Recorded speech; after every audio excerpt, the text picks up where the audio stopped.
ఈ వీడియోలో ధన్య బాలకృష్ణ నటించిన హత్య మూవీ రివ్యూ అయితే తెలుసుకుందాం. డ్యూరేషన్ వచ్చేసి 2 hours 24 minutes అయితే ఉంది. స్టోరీ ప్లాట్ వచ్చేసి పాపులర్ పర్సన్ అయిన జేసీ ధర్మేందర్ రెడ్డి అయితే మర్డర్ చేయబడతారు. అసలు ఆయన ఎవరు మర్డర్ చేశారు, ఎందుకు చంపారు, మరి ఆ కేసు సాల్వ్ అయిందా లేదా, వీటి చుట్టూరు నడిచే స్టోరీయే హత్య. ఇక ఫుల్ రివ్యూలోకి వెళ్ళిపోయే ముందు మీరు కనుక ఛానల్కి కొత్తగా వచ్చుంటే వెల్కమ్ టు స్క్రీన్ స్పేస్. వీడియోని ఖచ్చితంగా లైక్ చేయండి. Theatre reviews and Telugu dubbed movie రివ్యూస్తో పాటు ఓటీటీలో రిలీజ్ అయ్యే అదర్ లాంగ్వేజెస్ మూవీస్ కానీ వెబ్ సిరీస్ కానీ మన ఛానల్లో పక్కా రివ్యూ ఇస్తాము. And movies and web series suggestions కోసం ఛానల్లో ఆల్రెడీ ప్లేలిస్ట్లు క్రియేట్ చేసి ఉంటాయి, ఒకసారి విజిట్ చేసి చెక్ చేయండి. కంటెంట్ నచ్చితే ఛానల్ని పక్కా సబ్స్క్రైబ్ చేసుకోండి.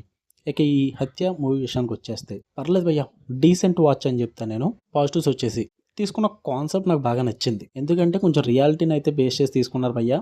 ఏ కేసు అయితే సాల్వ్ చేస్తారో ఆ కేసు కొంచెం మన అందరికీ తెలిసిన కేసే అన్నట్టుగా అనిపిస్తుంది. ఆ పేరేంటన్నది నేనేం రివీల్ చేయను, బట్ ఆ కేసునే తీసుకున్నారని మాత్రం పక్కా చెప్పగలను.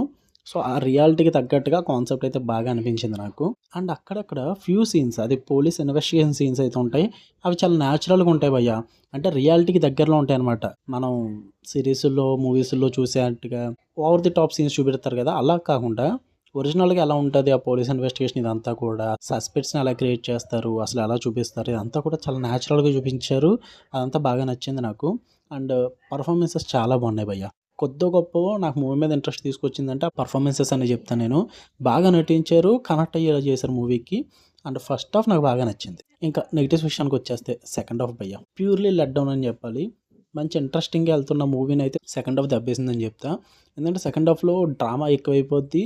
డ్రామా ఉండకూడదని నేను అంటలా, మొత్తం సినిమా అంతా డ్రామా అండ్ ఇన్వెస్టిగేషన్ చుట్టూ నడుస్తుంది. బట్ ఈ సెకండ్ హాఫ్లో ఏదైతే ఉందో ఒక 30 minutes అయితే సాగదీస్తారు భయ్య. నాకు అది అస్సలు నచ్చలేదు. మరీ ఎంట్రా ఓవర్ డ్రామాటిక్ చేస్తున్నారన్న ఫీల్ అయితే వచ్చింది నాకు. అండ్ మెయిన్ ఇలాంటి సస్పెన్స్ థ్రిల్లర్స్ కానీ క్రైమ్ థ్రిల్లర్స్ మూవీస్కి కావాల్సింది కేసు ఎంత ఇంట్రెస్టింగ్గా వెళ్తుందో అంతే ఇంట్రెస్టింగ్గా ఆ ఎండింగ్ కూడా ఉండాలి, ఆ కంక్లూజన్ కూడా ఉండాలి. లేదంటే దెబ్బ అయిపోద్ది. ఎందుకంటే ఒక మూవీ చూసి వస్తున్నామంటే ఒక సాటిస్ఫాక్షన్ ఉండాలి కదా, ఇక్కడైతే అది మిస్ అవుద్ది భయ్య. అరే ఏంట్రా ఎలా చేశారన్న ఫీల్ అయితే వస్తుంది. క్లైమాక్స్ అంతగా వర్కౌట్ అవ్వలేదు నాకు.